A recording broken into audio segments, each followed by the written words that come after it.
All right, I've got time, so why don't we go ahead and get started? Um, I hope everyone had a great weekend and ready for a week of work. We have two great talks this morning. The first is by Dr. Mark Nehler, who's a professor of surgery in the vascular surgery division. His topic this morning will be on surgical education.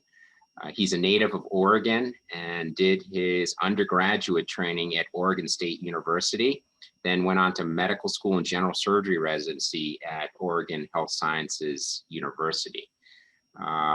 He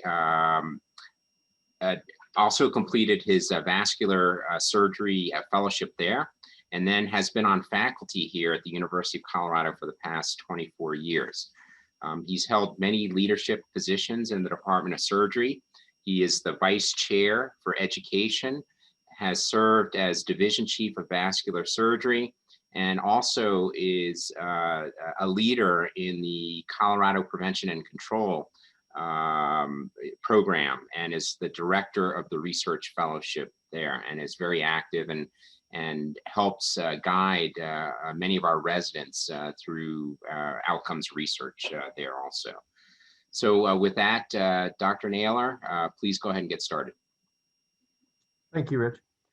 So I was given a task to give an update on education, and I thought, that's a broad topic, but why don't we narrow it down to something that I think is going to be a big change for us, as well as across the board, which is recruitment. So next slide. So in looking towards a holistic review of our applications, I want to give credit to the team that was involved in the pilot this year. So you have Doctors Christian, Stewart, and Jayswal, and then of course Claire and Sarah helped out with this. And as you'll see in a minute, it's a pretty significant effort and a large pivot for our department in the way that we do recruitment. Next slide.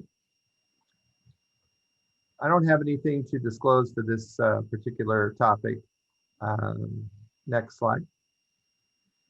So in general, and maybe not 100% in this order, we're going to look at the status of NRMP recruitment in general and surgical recruitment nationally, where it is now, what's changed in the last 5 years, what are the population of applicants and how have they changed, what's our current process, what are some changes that are coming up with the available data that's going to affect our current process, a holistic review, an overview of what it means, some examples, both on our campus with the internal medicine residency as well as the University of Penn residency in surgery, as well as the results of, or not so much the results, but the method of what we did as a pilot this year, and then some summary comments and observations.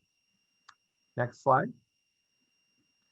So if one looks at the NRMP overall, so this isn't just surgery, this is all of the specialties. Since 2016, so last 5 years, there's been an increase in the overall application pool by about 12%. So currently there's a little over 40,000 applicants to residencies overall in NRMP. Much of that increase is driven by an increased number of DO applicants. So they're up 121% overall, a huge increase. Now, the number of positions available has also grown by about 1 in 4. So 23% increase in the number of positions available. In 2020, overall, the match rate for applicants was 81%. So 2 out of 10 people that apply don't match. For US seniors, it's 94%. So only 1 out of 20 US medical students, MD, don't match. For DOs, it's actually pretty good as well. 90% match. So only 1 out of 10 DOs don't match. And for international medical graduates, the rate is lower at about 60%. So 4 out of 10 foreign medical grads don't match yearly. That's for all specialties. So next slide. Now, if we look at the surgical group, so on the top of the table is 2016, the bottom is last year. There's been roughly a 20% increase in the number of programs, 260 now increased to 328. The number of positions, 1250 or so to close to 1550. And the applicants from US schools, roughly 50%. A little bit more in 2016, dropped a little bit, but roughly 50%. But the number that match is higher than that. So the match is weighted more towards US graduates and less so international medical graduates. And as you can see, there's not very many unfilled surgical spots on match week. It's a handful, the numbers of one hand. Same's true for anesthesia, etc. The disciplines that tend to have spots open on NRMP are family medicine, and then occasionally like radiology and some others. And that sort of varies year to year. But in general, surgery fills almost all their spots, even with this increased number of positions. Next slide. So if you look at who fills these spots for the last 5 years, you can see that USMD graduates dominate, but the DO graduates are making an impact. So in 2016, 84% were USMD, but that dropped 10% last year and corresponded to an increase in 10% of DOs being accepted into surgical programs. And then the international medical graduates, roughly 10%, a little bit above that, hasn't changed much. So that's the makeup of what other programs around the United States, all the programs that participate in NRMP, are recruiting for their intern classes, which is important based on how we look at things currently, which you'll see in a minute. Next slide. Now, this is something that often comes up when we discuss applicants, which is how many of them are 100% in on a general surgical training program, and how many of them are potentially using general surgery as a backup position, etc. And as you can see, for last year, 2/3 or roughly of the MD, USMDs are only ranking categorical general surgery programs. 1 out of 5 to 1 out of 4, it's a little bit higher for the DOs, will have prelims probably at the end of their rank list because they're not sure they can match in a categorical spot. And then the final column is the one we're always asking questions about, which is people who are, applying primarily for integrated plastics, integrated cardiac, integrated vascular, and then the general surgery spots on their list are for backup plans. And you can see that that represents somewhere between 1 in 10 to 1 in 5 of the people who are in your rank list. And so, I don't think it's necessarily a bad thing, but this sort of gives you the demographics of where people put general surgery on their list. Next slide. So here is the challenge for us. NRMP opens usually mid-September. We have a typical volume of applicants for our 11 spots of around 1,500 to 1,200. Currently, we screen out IMGs and DOs. We will selectively interview them based on referrals from people we know, etc. And we get a lot of those type of referrals nationally. Then we would look at USMD grads with a USMLE score above X. I won't say what X is, but it's there. And then we spend a week or more reviewing with the 2 coordinators. And by the end of the month, we generally send out about 100 invites, which makes us far quicker at this process than most other programs, which is important. Majority of these invites get accepted immediately, and we fill out a lot of our interview dates. And then what happens is we have attrition of that, and we fill in those spots with people who are also good but didn't make the top 100. And that's how we tend to do it year after year after year. And, with pretty good success. I mean, I think we'll talk a little bit later, we feel like we do recruitment well, but how can we pivot to a different model? And so that's traditionally how we've done it. Now, this year we interviewed more people because it was virtual, but we still did the same basic approach. Next slide. And our pre-screening, we give points for AOA, grades in surgery and medicine, grades in OBGYN, peds and psych, so your major clerkship grades. USMLE, one score is broken down into 5 tiers, and total points possible in that model is 22. And so, you're looking for people with higher points. Next slide. So issues. Number 1, AOA. There's a lot of schools who don't have an AOA chapter. Some pretty prominent ones: Harvard, Mayo, UCSD, Yale, Stanford, Icon, Mount Sinai. Hopkins gives the awards after the match, so it doesn't really help for that. And there's a number of student petitions I've seen online to eliminate AOA status at their medical school. So there's backlash against AOA in some parts of the country. So it's not a uniform metric. That's problem number 1. Next. USMLE. So step 1 is going to pass fail as of January 2022. So all of those metrics that are based on screening out anybody with a score below X, that's going to go away because there's going to be no more scores. So in putting together an algorithm, this particular piece of information will not be available. Next. Grades are all over the map. I'm sure Paul will enjoy this slide. So, you've got pass, fail, and a number of pass fails has gone up exponentially since the pandemic.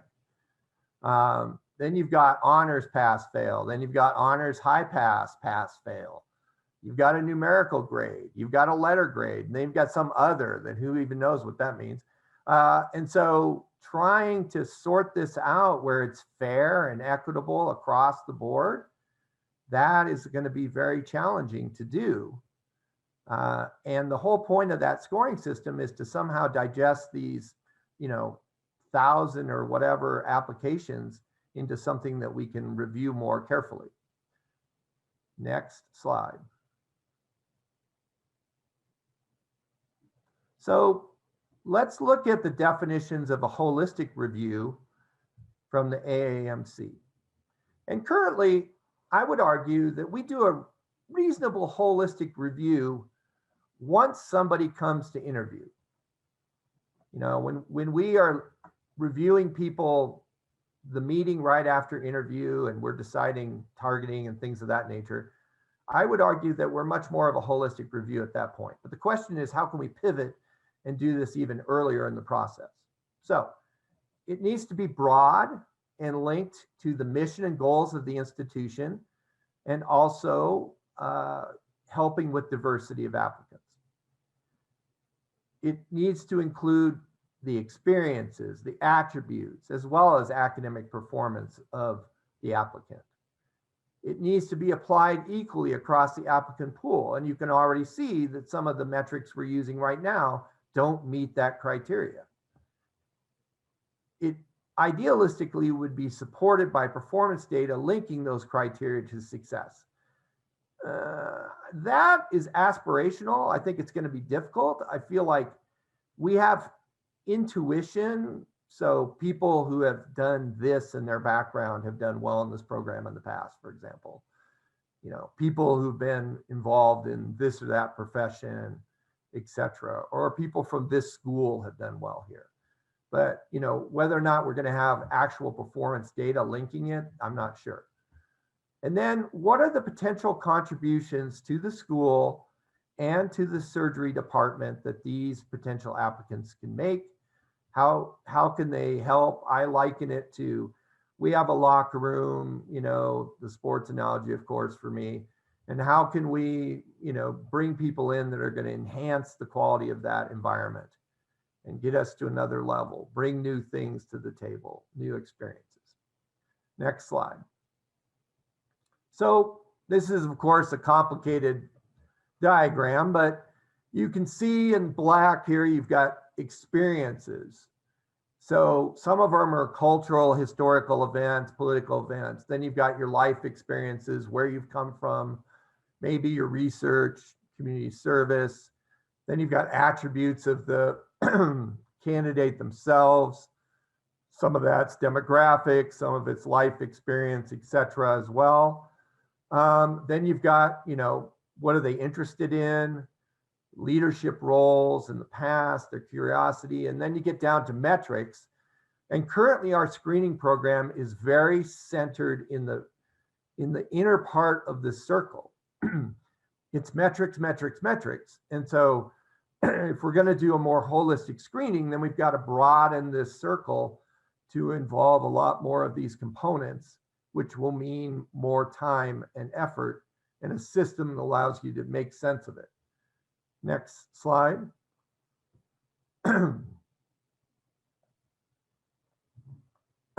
So we did a pilot last year with the people that I had the pictures up, and we reviewed, I want to say 40 or 50 applications. It wasn't an astronomical amount, but it wasn't like 2 or 3.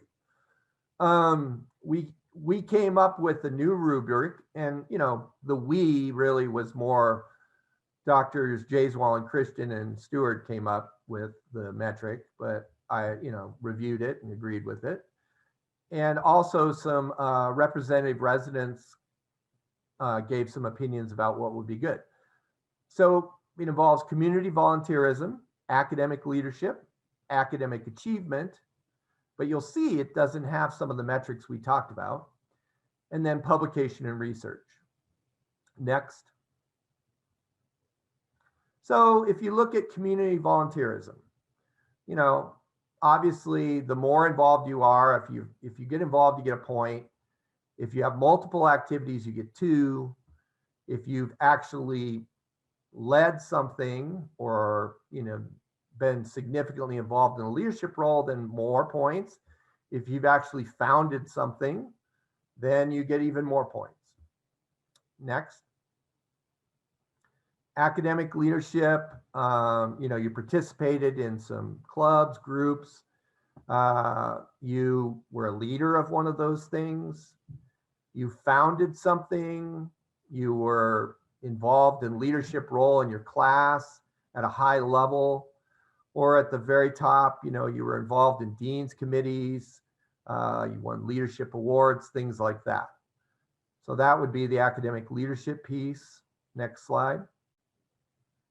Academic achievement, mostly looking at grades, but unfortunately you run with some of the situations we talked about when I showed that graphic, which is you have a lot of medical schools who don't necessarily put all their grades in the nice little buckets that allow you to do this sort of formatting we've placed in this table here.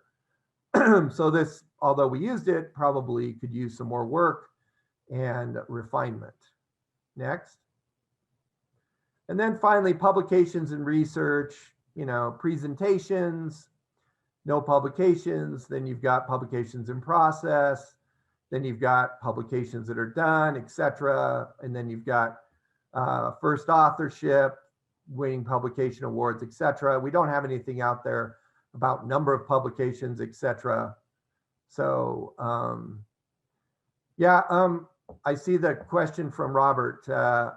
I don't have an answer for that. I don't know. What do you know, Paul? Is there any effort to try to standardize the grading system? I mean, I don't want to waylay this talk because I'm sure you've got probably a 10-minute editorial on this, but what's the effort to standardize grading that you know of, Paul?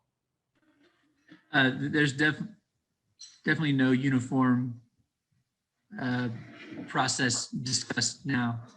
So I'm glad you've taken the lead in created your own process beforehand. Yeah. Okay. Next slide.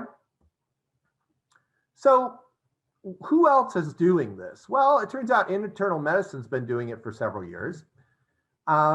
Interestingly enough, they do the same thing we do. So they only invite international medical graduates or DOs by referrals. And then they do a similar thing, which of course the number one metric is going to go away in 2022, which is the screening for USMLE 1 score above X. But they give points for unrepresented minority, personal statements they score. They actually make they give scoring for different medical schools and grades with the same problem we just discussed, community service and research. And so in talking with Jeff Connor, you know, each of their APDs, they have 8 APDs. Each of them reviews 100 applications. He didn't tell me how many he reviewed, and they have site directors that review 50. So you do the math, they're looking at over, you know, 1,000 applications in a very holistic manner.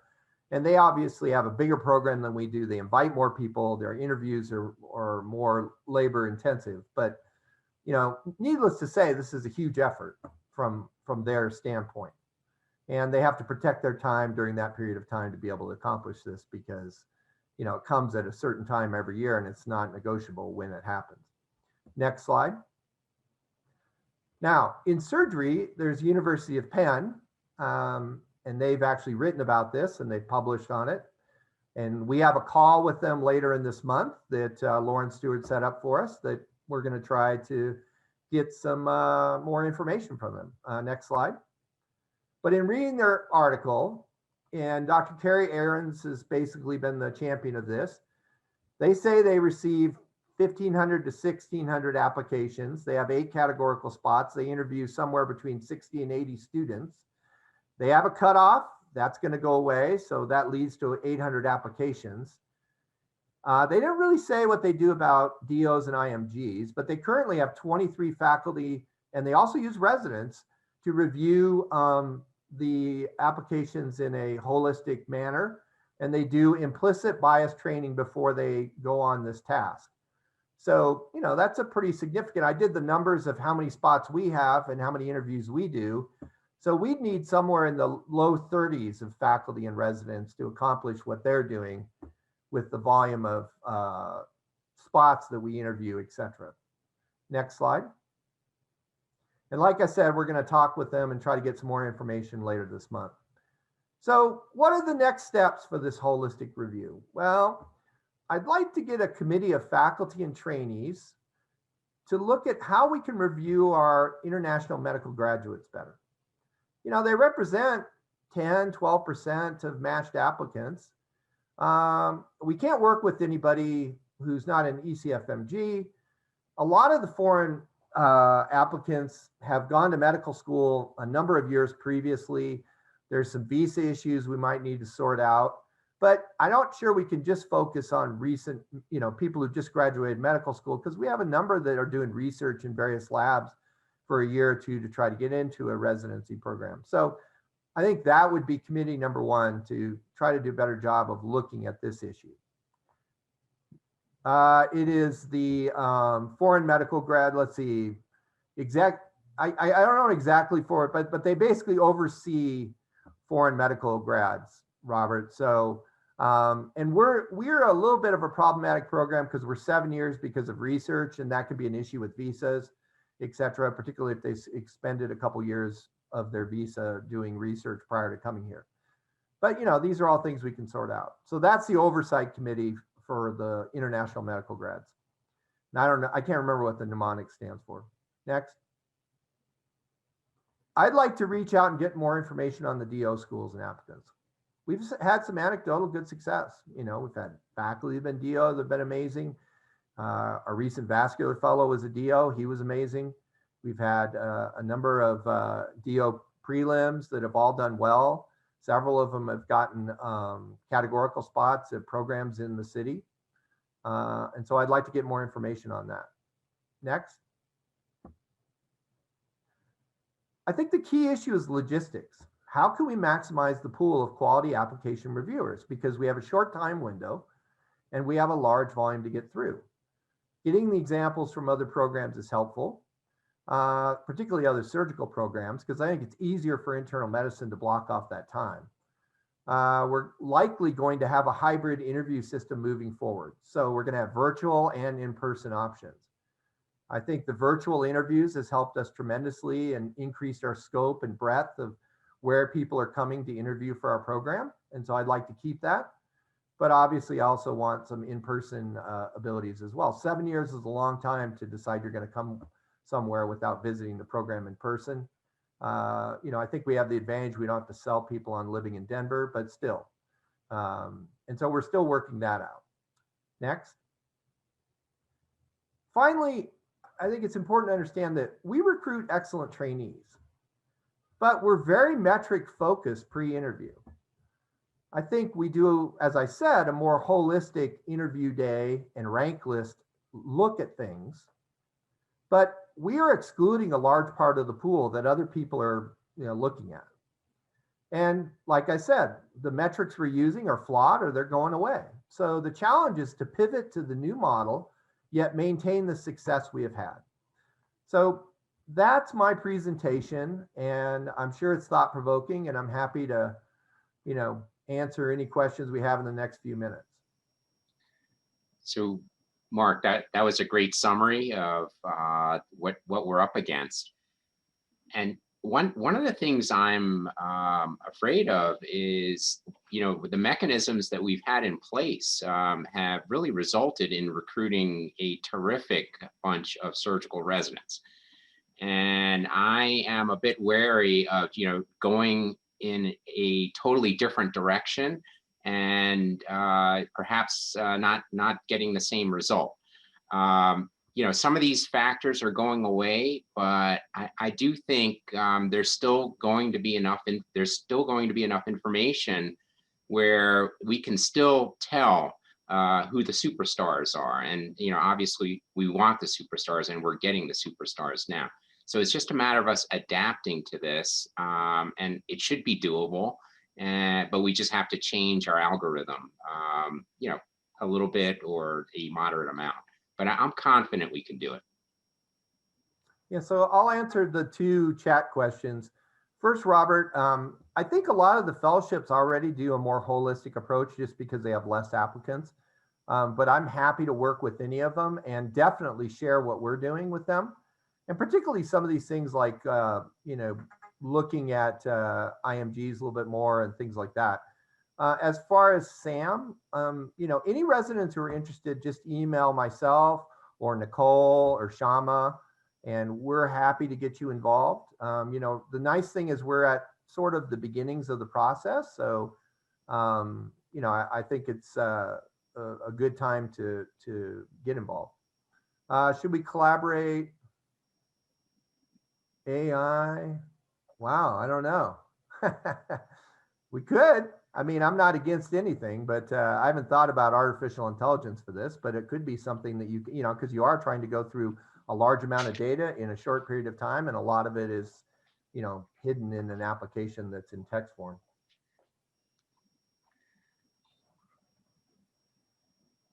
Mark, Yeah. Gene Moore has his hand up. I'm not sure if he can unmute.